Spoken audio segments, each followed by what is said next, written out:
সংস্কার, সার্বভৌমত্ব এবং সুশাসন প্রতিষ্ঠায় এবং গণভোটে হ্যাঁ ভোটকে জয়যুক্ত করার জন্য আমরা শুরু করছি আমাদের নির্বাচনী পদযাত্রা।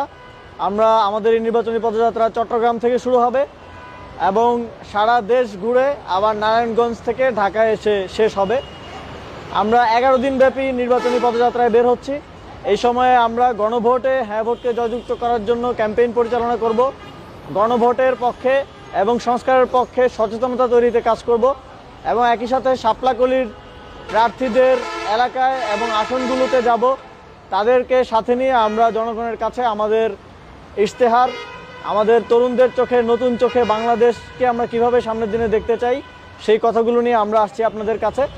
এবং আমরা বিশ্বাস করি এই নির্বাচনের মধ্য দিয়ে বাংলাদেশে একটি সুন্দর গণতান্ত্রিক রূপান্তর ঘটবে এবং তার মধ্য দিয়ে আমরা এই গণঅভ্যুত্থানের পরে যে বাংলাদেশ প্রত্যাশা করেছি সেই বাংলাদেশ আমরা প্রতিষ্ঠা করতে পারবো।